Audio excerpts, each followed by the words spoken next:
do you feel like a lot of your confidence in success comes from the fact that like, you're like, I build everything. I'm responsible for everything. Yeah. Like there isn't a roadblock. It's like, oh, I'll build a bridge over it. I'll buy the tractor to go through it. Well, I think starting off early is, even like in high school and things like that, is finding the roadblock. Yeah. And then like, so, I mean, we'll go back to fucking, like playing in the woods when I was younger, right? Mm-hmm. Like I'm trying to go back as far as possible. That's why I stuttered. But like, I'll go back to like when I was like 4 years old. Yeah. So my brother was 1 year old. So he was inside, but like I didn't have any friends and we always lived out in the woods. So I didn't have anything to play with. They never gave me toys. They never gave me anything. So I would just literally be outside. So I learned how to make things out of sticks. And like, I learned really on that like this dirt is different than that dirt and this clay can hold things together and like, you know, where to get bigger sticks and how to get them. And, you know, just like things that you have to figure out if you're going to play games by yourself in the woods. And how to keep myself busy. And it's like, well, even if I look back at that, it's like, well, that defined how then I started making things with my hands, right? That's how I started sewing, like being bored and needing something to do and like hitting these roadblocks if there's nothing to do. I don't have any friends. I'm in the middle of fucking nowhere.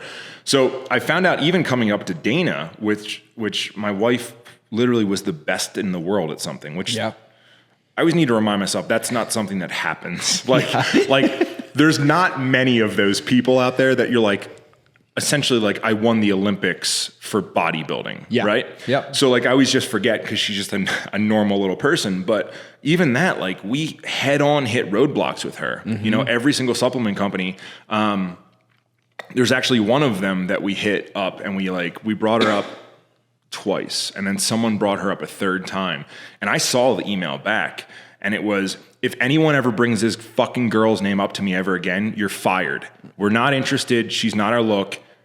If you ever bring her up, you're fucking fired. And I was like, whoa, they really don't like Dana's look.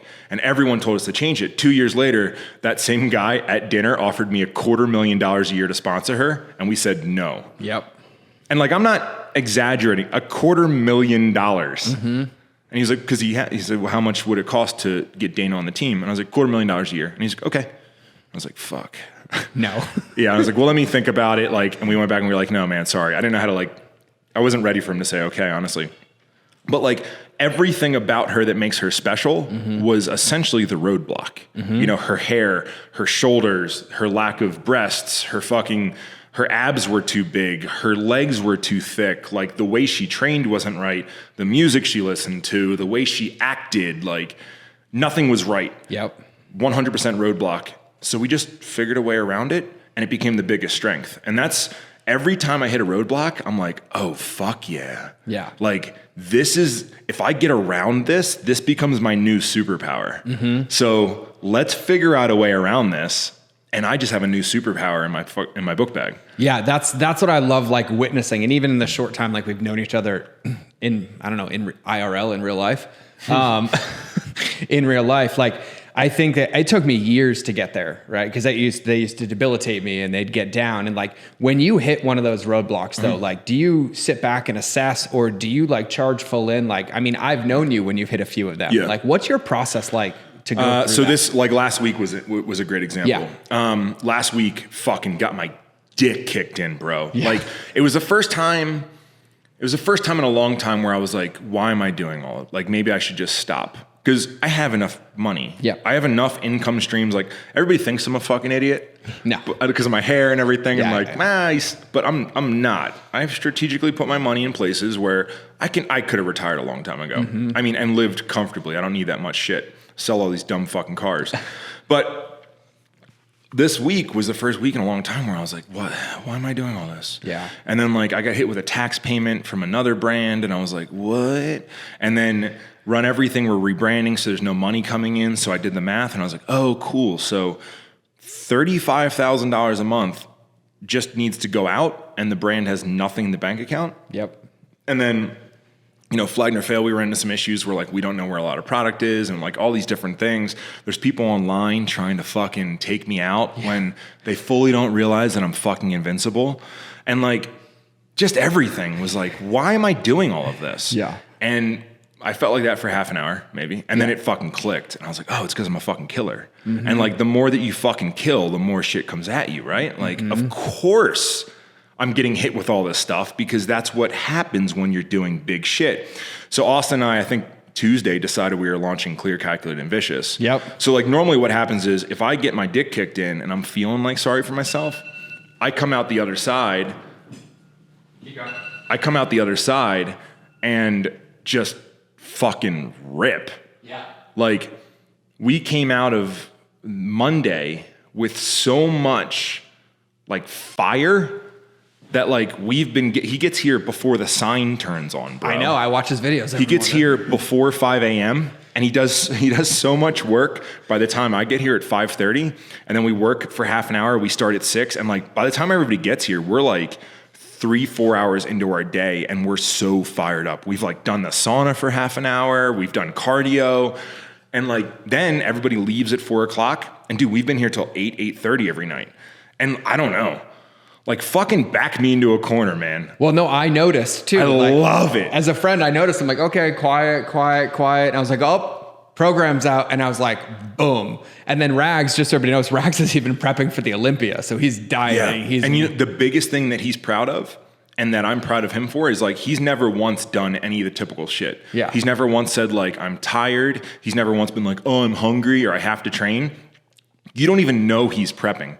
No. Like, I complain about being hungry more than he does. Like, he's made it a point that if you were not aware, you would never in a million years know that he's prepping for amateur Olympia. No.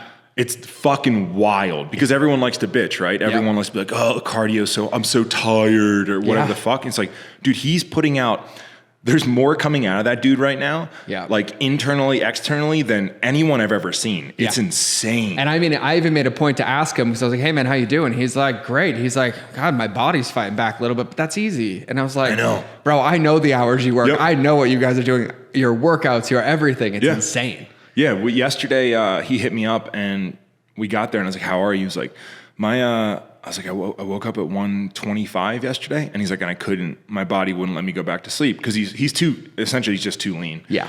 And so he's up at 1:25, so he just came in early and kept working, so he was tired. So I just turned on like some of his classic rock, which is like Freeway and Meek Mill, and just like cranked it, and we turned it up. I died halfway through the workout, and he like was gaining steam. He's a fucking monster, dude. And he's silent. Yeah. He is just a silent assassin. I love it. It's crazy to watch, but like we're feeding off of each other right now. Totally. And I'm trying to make sure that I don't like burn myself out. But yeah, right now we're in this weird fucking, it's cool. And that anytime anything goes really, really wrong, that's how we respond, you know? And I think that it's like the sleeping giant or whatever, you know, it's, if everything's going well, it's like, oh, well, we're not doing enough. And then we normally build it up enough where it sets itself on fire. Because there's things we're not good at, you know, and it'll set itself on fire and then we'll crash. And on the way down, we figure out how to build a new fucking airplane that's faster and we zoom up higher. So just being aware of how this all works is nice too. And I think that's something people need to do is like in the coaching group, a lot of people are like, well, confidence and how do you do this? And it's like, oh, you have to do enough stuff where when you set the plane on fire at that high thing, you realize that on the way down, you're going to figure it out. You're going to learn, you're going to go back up. Because I think a lot of times people do something big, and when it starts to crumble, you think that this is the end of the world. Yep. And now I'm at a point in time where I'm like, oh no, nothing. That's why I'm so confident with being fucking invincible. Because I am. Yeah. Like zero question in my fucking brain. Yeah, it took me 12 years to realize that confidence came from me getting my face smashed in so and many once times. You realize, you're like, yeah, there's nothing you can do. I'll try fucking anything. Yeah. Everything seems so upside down and you're like, oh, what? Yeah. And I was like, how are you cool right now? It's and like, then I've been through shit. Now the meta part is me catching when I'm creating my own punch in the face because I was like too complacent, right? Because you're used to it, yeah. And I was like, oh, am I self-sabotaging right now? I'm like, oh, this is going to hurt. Yeah. Damn it, why did I do this? Yep, I do the same thing. Yeah, and it's like I need like a bomb to be dropped or something to go. And yeah, it's huge. Now, you talk about Rags.